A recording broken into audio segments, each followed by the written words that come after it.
Thank you so much for connecting with us. We are here at an event to discuss women in leadership and women in tech. And it's an event organized jointly by ERIA, the Economic Research Institute for ASEAN and East Asia, the organization I work for, and the Asian Network. We will see Ravindra Go, the founder of the Asian Network, later during the second session of this event. The Asian Network, as I think many of us know, strongly committed as we are to support women economic empowerment in Southeast Asia, in the ASEAN region, and actually beyond, across Asia more in general and worldwide, if I'm allowed to say so. I also would like to thank the Australian government for supporting our activities, our area activities on women economic empowerment and women in the digital economy, including this event and very timely discussion. We are here with a fantastic panel of female leaders, of leaders from different countries across Asia. I will introduce them in a minute, but now let me give the floor immediately to Professor Akiko Yamanaka, Special Advisor to the President of ERIA, former Vice Minister of Foreign Affairs of Japan, and Special Ambassador for Peacebuilding of Japan. Professor Yamanaka, the floor is yours. Julia, thank you very much for your kind introduction. Can you hear me? Yes. Okay. I'd like to introduce 3 key phrases to remember. 1, ensuring social resilience. 2, addressing common interests. And establishing an age of balance. Working and working together will build a much safer world community with providing lifelines and even infrastructure support, regardless of any differences in race, religion, color of skin, and nationality, and can only make the world stronger and more resilient. Let me introduce the words of late Leticia Ramos-Shahani, the Secretary General of the United Nations Decade of World Women Conference in Nairobi in 1985. Someone was not born yet. But anyway, she said, peace is not a situation where there is no war. It is women who can teach our children the reality of war and peace as genuine teachers. True development is social, cultural, and political, as well as economics. Equality means granting women the right, opportunity, and responsibility to take part in their own development. Later, she became Senator of the Philippines, and I became Vice Minister for Foreign Affairs of Japan, and we worked together for the Vocational Training Center for Women. Can you guess what subject is the most popular? Not sewing, not cooking, but welding. Filipino women's fine fingers can make welding far much beautiful finish than men. Therefore, they can obtain jobs and good salary. We can find and discover new area of jobs which suits women to work, and I think that digital commerce is one of them. Let us build a foundation of strong ethics in every society that respect healthy human lives for all its citizens at post-COVID-19 era, which extends to all members of the world society together. I thank you. Thank you very much, Professor Yamanaka, for this great introduction and your words. We are here to work and discuss together on these very important issues. Now, let's start our first panel of discussion of today. And I'm very glad to have with us Aimi Ramlee. She's the co-founder of Southeast Asia Women and also co-founder and director of Digital Innovation and Growth at Time Solutions from Brunei. And I think that when she will going to talk to us, we will discover more about her activities. Also with us, we are greatly honored to have with us Lena. She's the Chief of Investment of AMATA Corporation. And she has a very long CV, too long for being summarized in such a short amount of seconds. And also with us, and thank you so much for being with us, Kieu My Doan, also nicknamed for some as Kimiko, from Vietnam. She's the founder of Yellow Blocks. She's an active entrepreneur in the field of technologies, and we are also going to hear from her about her activities during our panel discussion. So let's start now immediately. And I would like to ask all of you, why is that we still have so few female leaders in Asia, and especially so few in the field of digital technologies or technologies more in general? And perhaps let's start with Aimi. Aimi, the floor is yours. Thank you so much, Julia. Thank you for having me. I think there's a wide range of reasons why we don't have as many women leaders in technology at the moment. And I think it's a systemic issue that has been pervasive across all regions, all cultures, where women are seen as either not capable or interested in tech-related or any sort of hard sciences. I think Brunei is one of the unique differences there, where we have actually the second highest or the highest number of women graduates in STEM compared to men in terms of proportion. But that's not common. And even from then on, it's not often that they would take a career or have a career in technology. And so we have a series of obstacles that come in the way of girls or women from being exposed to technology, interested in technology, learning, taking STEM as an academic route, and then from which they go into technology. I myself was not a STEM graduate, and so I came into technology a lot later in my career than other people would be. And so but if we actually look at the number of women who are interested in getting into tech, there's actually a high proportion of that. And so over time, we will see this legacy issue of lack of interest, or at least funneling of women away from technology diminishing, and an increasing number of women. There are still hard barriers in a lot of organizational cultural issues. So, for example, women who try to work their way up really big tech companies often come across, really male-centric cultures. And that can be in itself really a big challenge for them to work their way up. So even for those who are already in the industry, that is a big challenge for them to really go up the ranks and become a leader in their field. There's also the issue of people hiring like people. So, for example, those men who are currently leading a lot of tech institutions tend to hire people who are a lot like themselves. And we hear a lot about this in Silicon Valley, with a lot of the, tech bros really making it difficult for women. And there's a lot of misogyny as well in these organizations. So I guess just to sum up, there's a combination of systemic funneling of women away from STEM, but also intrinsic barriers within the tech sector, where the domination of men has made it really difficult for women to climb the ranks. I think this is changing, and I think as we see more and more women taking more leadership positions, they are really opening up the possibility for other women to follow suit. But also the democratization of technology through the internet, and the ability for a lot more women to access this industry and the sector by starting their own businesses, building their own solutions, and really making their own marks. And you can see that from women like, the founder of Canva in Australia, who is, one of the most really inspiring founders out there, who's dedicating so much of her own wealth to fighting a lot of the injustices that she sees. So we are seeing more and more of these role models pulling more women into the sector, and then having the ability for women to access this through the ubiquitousness of the internet, that we'll probably see a big change in the coming years. Thank you very much, Aimi. Now, Lena, over to you. Yeah, I think I remember one quote by Nelson Mandela. He mentioned that education is the most powerful weapon you can use to change the world.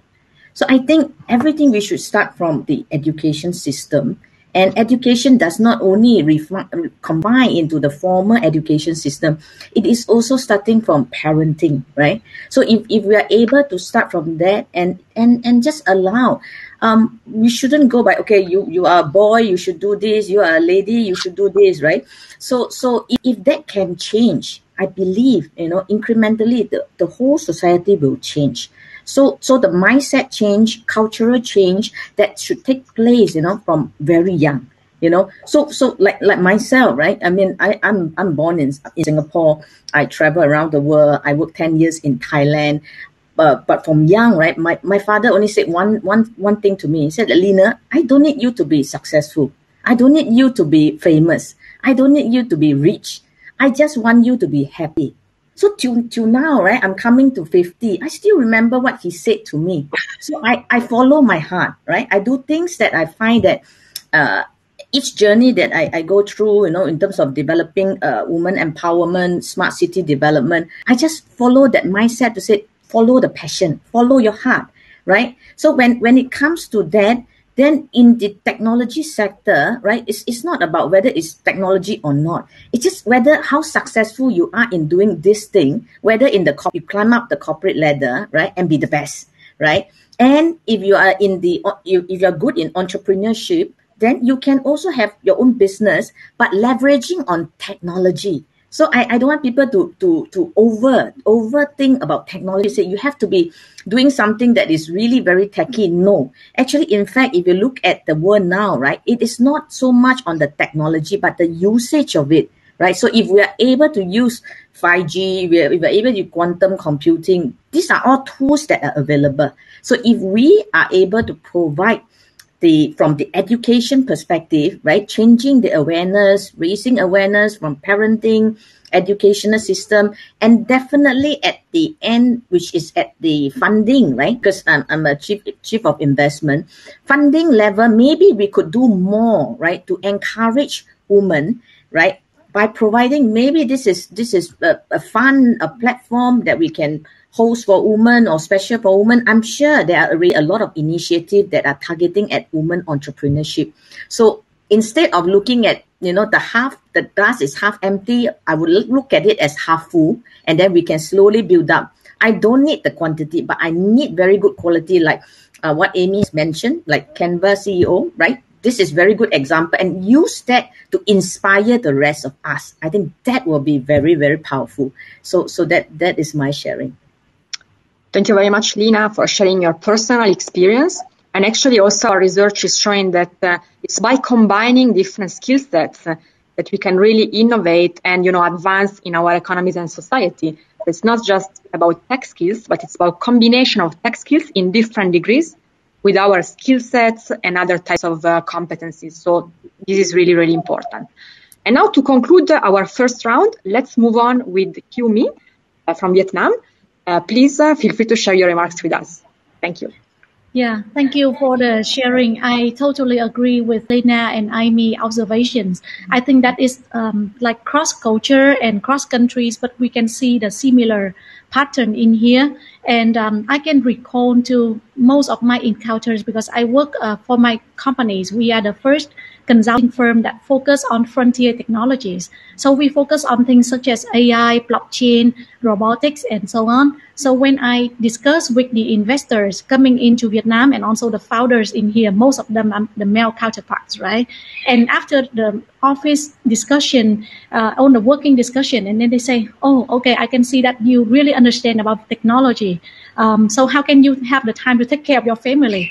And I was like, good, you ask that kind of questions to any other male counterparts. That's ridiculous, right? But I think that it also shows the back of their mind in terms of the social boundaries that usually we have is still invisible, but I can assure you that it's still happening these days. And this is like coming not from Asian men, but like from, other counterparts in America, in Europe, and so on. So I think that the most challenges we have here is we are bounded by the expectations from the families and the societies. And it's not only about the education. I think like I would agree to a famous quote that you cannot be someone you never knew about.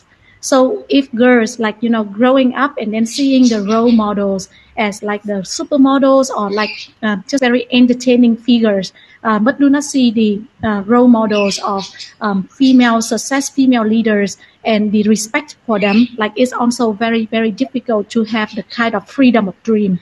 It's not desirable to have those kind of dream, right? So for me, I think that the most critical thing, I think, is changing, but it cannot change overnight because it's a generation gap. In like now more and more we see more the successful figures, but I think that more of the positive figures I have today is actually in Vietnam. We do have the highest ratio in Asia about the high level, executive level of female leaderships. However, the portion of female leaderships in the technology sector is still a little bit limited. And I think that we also have like now a little bit, a few female-focused, female founder-led initiative is coming to Vietnam in terms of investment and so on. And we just had like a very interesting report that stated actually female founder technology startups generate actually 63% higher return than the male counterparts and so on. So we have a lot of positive statistics and figures. But I think like the core and the fundamentals thing that we really need to challenge is the status quo and also the invisible expectations from the society. And I think it's also very good that we have a discussion here today. Thank you. I like to add on to what Kimiko has mentioned, because in Africa, I was told, right, the women entrepreneurs are actually having a higher credit rating. They're able to pay back more, than the male. Well, I don't think it's only across Africa. And anyway, before we go to the second round, definitely, and there's a growing body of research showing that diversity, including, of course, gender diversity, is absolutely good for innovation, for instance. So teams that are more diverse, even in terms of, the composition of, shares of males and females, tend to be more innovative. And as Professor Yamanaka was remembering us earlier this morning at the webinar linked to the ASEAN Ministerial Meeting on Women, also boards, corporate boards, with higher balance in gender diversity tend to perform better. So we have a lot of evidence that is actually telling us that gender diversity is good for our society, of course, but also good for the economy. So thank you so much for your remarks during the first round of questions. We talked about the situation, but what can we do to start fixing it? Can you please share a couple of concrete examples from your experience? And perhaps this time, let's start with Lena. I think from my more than 25 years in ASEAN, right? I mean, when I first started out, I think I've shared with you this story, Kieu. When I first started work, because I'm a major in logistics and IT, right? So when I first go for interview, I have long hair, I look very sweet, very gentle, So when I go for the interview, right, the interviewer actually asked me, he said, Lena, if I put you to the warehouse with 12, men, right, because it is male dominated, what do you think would happen? So my answer was, you're not throwing me into a sea of sharks, right? I can handle it. So despite giving this kind of answer, I wasn't recruited, First rejection was during my when I was a fresh graduate, right? So that was my first rejection. But I take it very positively. So I think in order for us, right, to look into what are some of these initiatives that we can help to enhance gender diversity, I believe as women leaders, what we can do is to see, that means instead of just giving opportunities to women, I would like to say, how do we have a good and fair system to encourage, the male and the female to have some of this very healthy competition, and through empowering, and leading by example. These are the opportunities that you can actually encourage the woman to say, how do you have a balance of work life, right? A family and work. Because women are naturally more maternal instinct, right? We say that I will need to take care of my children. But by introducing flexible hours, right? Flexible work hours, we can actually highlight to them that you can work on flexible hours as long as you can deliver the KPI. right? So if you allow the woman, the maternal instinct, say, okay, I need to go this, I need to go back and take care, but I will still deliver. I think this kind of flexible and understanding, or I would call that empathy, right? If we introduce the right amount of empathy at work, I believe the woman will shine. Right? I believe they will be able to take on even much more roles and responsibility. And during COVID period especially, we also realize that, in fact, what is it that we shouldn't be working from home or introduce more flexibility at work? So I believe as women leaders, if we can somehow, right, drive such of this initiative in each of your respective organization or within your society. Like I'm from Singapore, I will work with my friends in Singapore. I work in Thailand, I will definitely enlighten, or at least share experiences. And so within that, we can create this woman network or power to allow, right? How do we allow the women leaders, right, or aspiring young leaders to understand that there is so much more, and in terms of flexibility that you can do. I always remember one quote, right? Success is not about how much you have, right? Success is about every night, right? How peaceful you can sleep. So if we can allow all these beautiful women, right, take care of their children, their husband, right? Sometimes the husband is maybe like the children as well. So after that, they can still have a peaceful night of rest.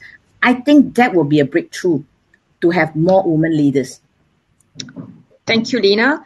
Very interesting remarks again from your personal experience once again. Now let's go to Vietnam to get the point of view of Kieu My.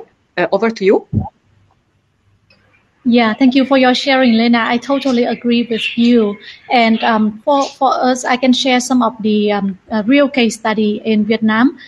So actually, I think like the key thing here is that it has also to start first with the females themselves to really feel proud that you are the woman working in the technology sector.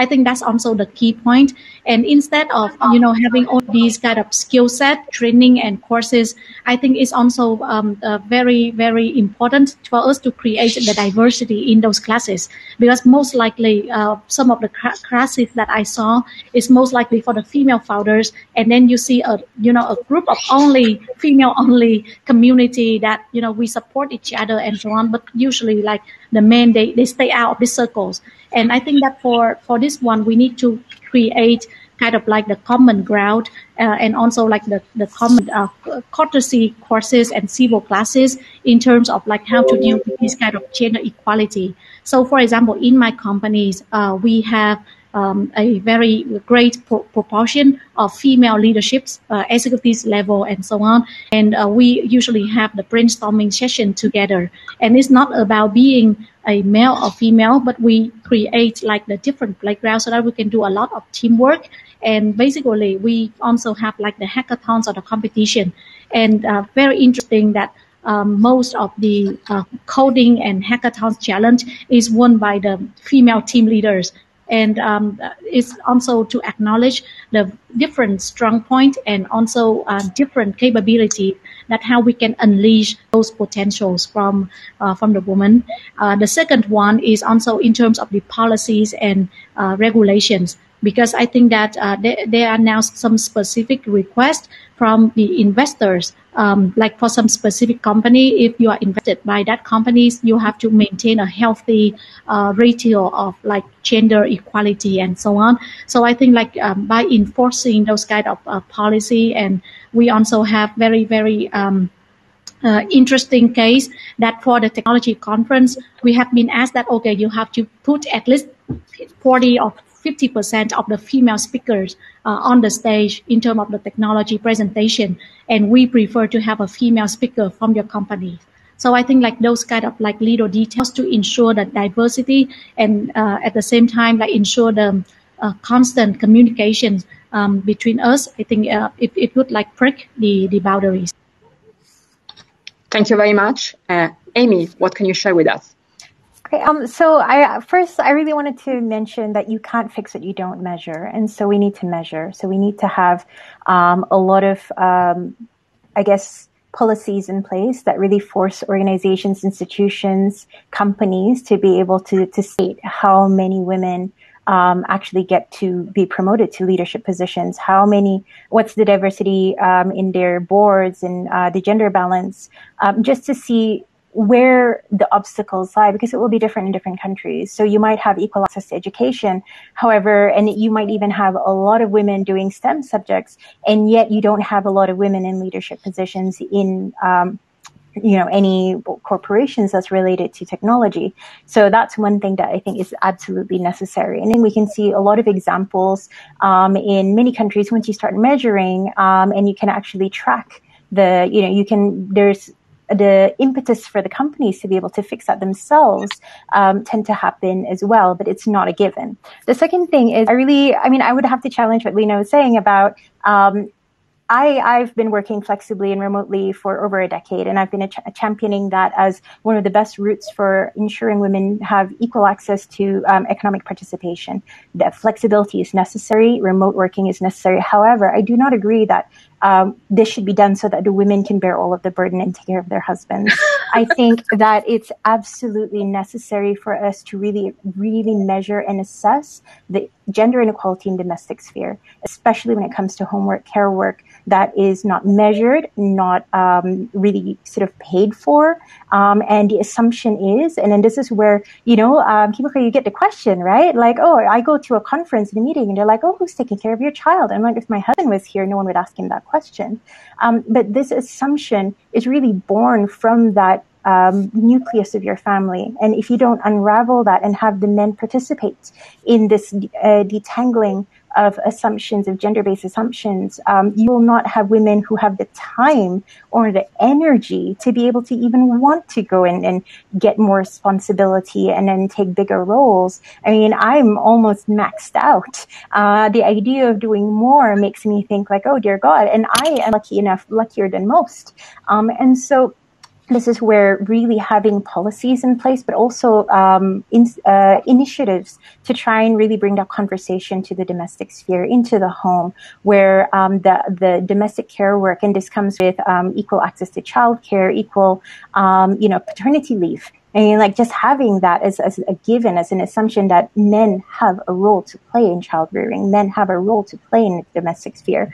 And that frees up not just women to be able to go for leadership positions and have the ability to attain all of the opportunities available to them, but it really frees the men to embrace this part of their lives that they've been locked out of by, cultural assumptions saying men should not do this and men should not have access to these emotions and these really benefits of an amazingly, equal access to their family and their children. But last but not least is really role models. And this is where I think it's absolutely necessary. I love that, you can't be, you can't see, and you can't go where you can't see.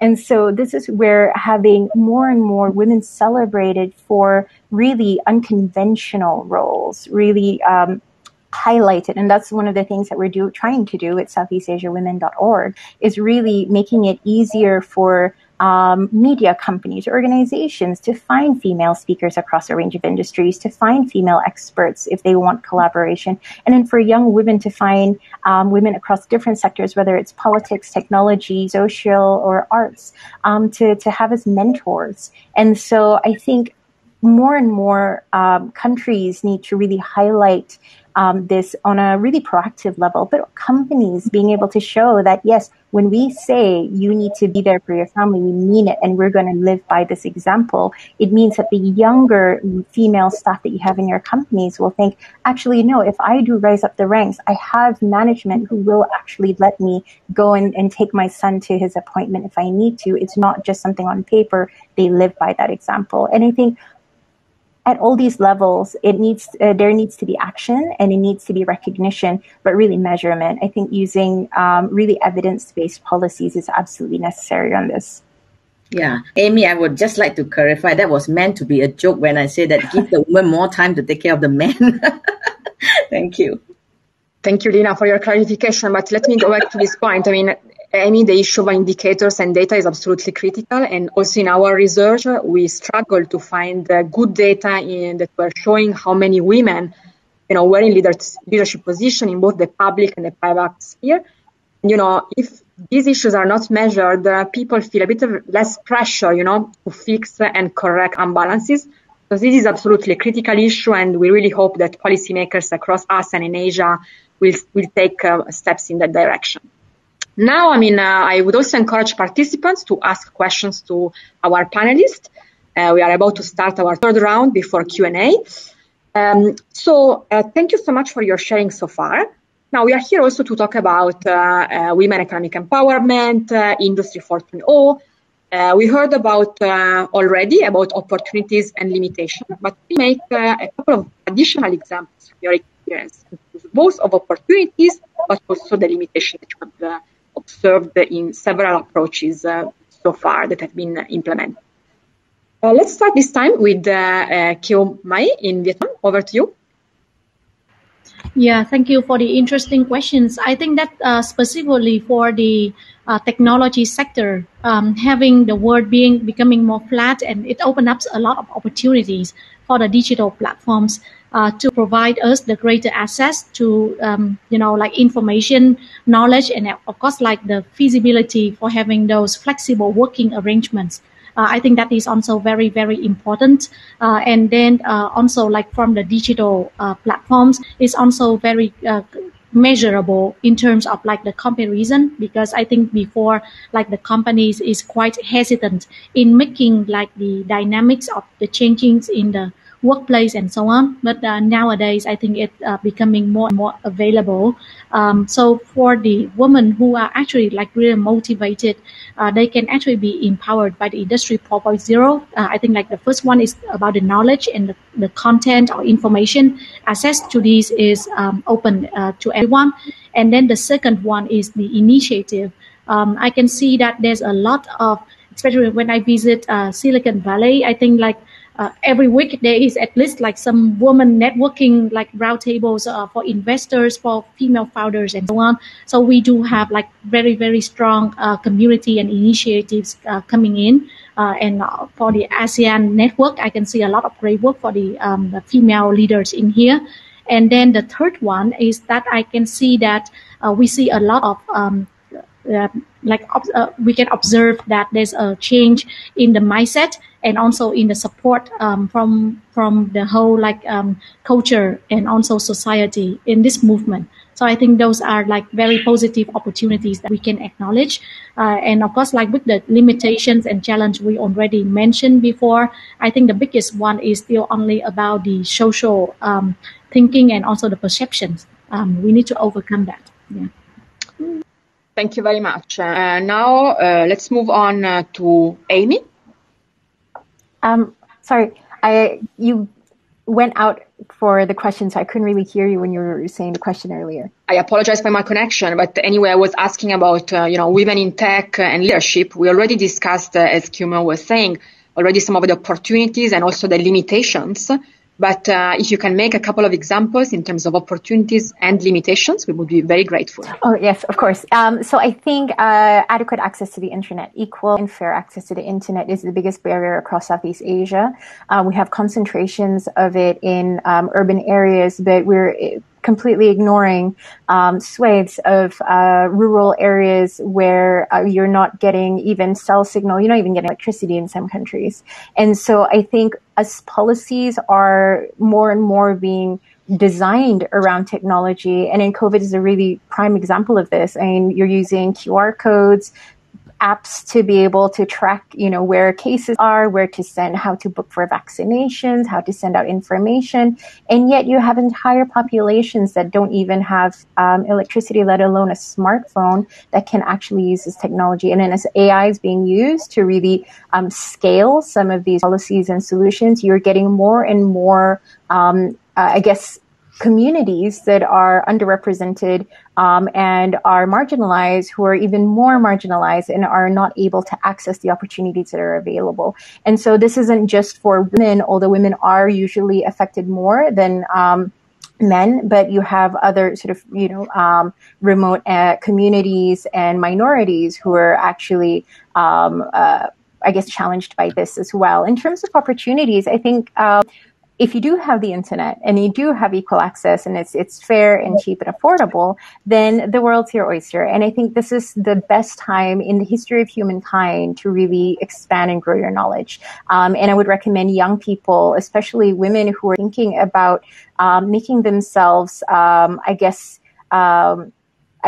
career ready for Industry 4.0, 5.0, is really expanding your toolbox and really changing the mindset about how your career will be. It's not about what's on your diploma, but really the skills that you know. And so using the internet to be able to gain micro skills, and a lot of free or affordable platforms out there that can give this to you and really give you a leg up, especially for if you as a woman and you are burdened with a lot of domestic care work that you have no ability to really move away from, and yet you want to increase your career potential, then having all these tools expands your horizon and gives you access to career opportunities in more remote companies, in American or European-based companies who might be hiring from this side of the world. But actually, again, it's a double-edged sword technology. It is going to increase the gap between those who actually have access and who do not. But for those who do, I do encourage you to take every opportunity to build up your skill set, especially for women who are looking to build up their skills in tech. And again, I love what Lena was saying earlier. It's don't be sort of scared about tech and, you have to code, you have to do this to be able to access. All industries, all companies are in some way or another tech enabled, and in tech skills are necessary regardless of what industry you're in. You can be a forklift driver and still need to know how to use technology. And so having that awareness and access to these skills and knowledge will actually be really amazing for a lot of the women who are now able to access the internet. Thank you very much, Aimi. So to conclude this third round, and I encourage participants once again to ask questions. We are not always so lucky to have this kind of speakers, so don't be shy. But to conclude this round, let me go to Lena. Over to you. Yeah, I think at the first of the start of the panel, I've always mentioned it starts from oneself, especially at the education side. Education is not just really within the formal system of the school, but I observe, right, because I work in ASEAN, I observe that the social norms, the culture affect the thinking of some of the women, a lot. Right, just now, I think in terms of what I mentioned, right, some of the like in Thailand, right, the majority, in fact, there are more ladies than men. But yet, right, they are being taught to be a little bit more submissive, to be very, very nice to their husband, right? And this form a social norm. So what we could really do, right, in terms of unlocking all this potential is when I spare my time on weekend to actually teach at the slum, right, education. We have like students that are all ladies. And what amazes me is that starting at this young age, right, when they are exposed to technology, wow, they are so much tech savvy than I do, right? Age 8, to 13. And they even form the group on the Google. And I have to give kudos, right, to the Google of the world and the technologies, right? They change at the classroom. So these people are being trained, right, with the Google software or some of this application. They are so savvy. Now I give my homework, they will just send, through Vimeo and everything. And they will set up the group and said, Miss Lena group. So what impresses me is, yes, I think we talk about the access to technology. And access to technology at certain age, right, it empowers them. And secondly, if we are able to highlight or show by example to say that the sky is the limit. Don't limit yourself just because you are from the orphanage, right? You should be like that, No. If we actually allow that to happen, they are actually changed. When they are changed, right? This change that takes place within them, they will never be the same again. So I think it's about, at the end of the day, enhancing in terms of the awareness, start from within, and also give them the tools, the necessary tools to change. I think this will tremendously change the overall mindset. So in Thailand case, I give an example. We are moving towards Thailand 4.0. And Thailand 4.0, in fact, they open up a lot of opportunities for big data, for AI, and then also there are a lot of very successful engineers. And most of them, the doctors, right, they are also ladies. So this is very encouraging figures with regards to what has been done right. But also when we look at certain countries, if the legal age of marriage, right, is like 12 or 14, right, if it's at a very, very low, then there could be this the victims that is being pushed into certain of these social norms, and that's why they are being deprived, right? So when you are being deprived in that sense, how would you be able to take up, subsequently when your children is already born? So maybe some part of it, I would say, government would have to really take a conscious approach to see what are some of these policies, right? That is the regulation, the policies that may actually sub-optimize the potential for women. So these are important, that if we are able to convince them by just tweaking some of this policy, in fact, the whole life, right, of that person will be totally changed. And I think we can enhance that gender diversity much better. So from policy, from role modeling, from the ability to inspire, I think these are examples we can create more women in the tech space. I think Gilead has I think Julia's popped off. But I completely agree what you were saying. But maybe Gilead, maybe we can turn to Professor. Professor, if you could share some of your example in Japan, right? Because Japan, the ladies are also very, very, very. Japan is not the example. Japan have to catch up. But however, I just because of the ERIA's survey, the firms which have 30% of the board members can make, I think, financially better performance than the company which has no women board members. So that's why I think that we should, as Lena said, that government should do something.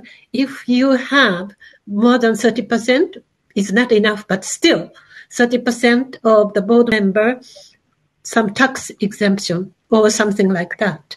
And the other one is university STEMs. We don't have few female students, so government should give the scholarship for women who are going to study this. And one other education is education for boys, children, not the men already have many people, but the young children, especially boys, should have the equal.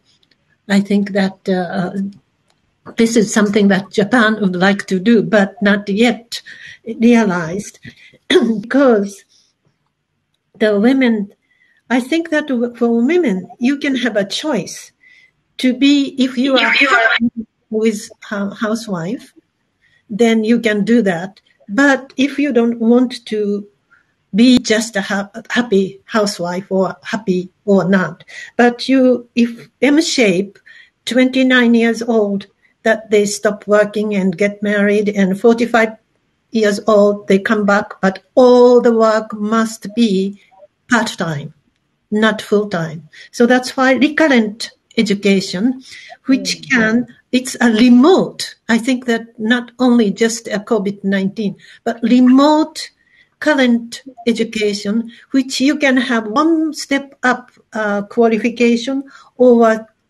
coming back to the update skills that can help those people who come back and then work. And the other women who keep working, I think the government have to really prepare for the nurse or babysitter system, and all have to be really organized and approved by government. Otherwise, very, very tragic things happens. I just remember 1 minute. When Bill Clinton was the president of the United States, his staff are all white South people, Southern white men. And then Vice President Al Gore is Ivy Leaguer, most men. And exceptionally, Hillary Clinton, a wife of President, has office. Men, women, Black, Asian, and even South American, their policy is much, much stronger than president and vice president. That is why Hillary Clinton become not the president, but still upgraded. So diversify is very, very important. So I think that this is something, if women is happy, children are happy, and men should be happy. So we have to be happy, right? In order to do so, we need a kind of cooperation and also networking, and then share or experience or advice, and also mental support is really needed. The time has come. So let's meet again. I really enjoyed your discussion. Thank you. Professor Yamanaka, thank you so much also for jumping in while I got disconnected. I apologize with all the panelists and the participants. I think this was the perfect conclusion, so probably there's nothing else we should add, also because this session is coming to its end. But don't forget to connect to session number 2. You have the links in the platform. And also, please stay with us until the very end, because Ravindra and I, we have a surprise for you during session 4. I don't want to spoil the surprise, but keep that in mind. Once again, thank you so much for all your sharing, your remarks, Professor Yamanaka, Myung-Hyo, Aimi, and also Lena. All the best for all of you. Thank you. Thank you. Thank you so much. Thanks for the good moderation. Thank you. And I'm sure we'll stay in touch. Thank you so much. Thank you, everyone. Have a good day. Bye. Thank you.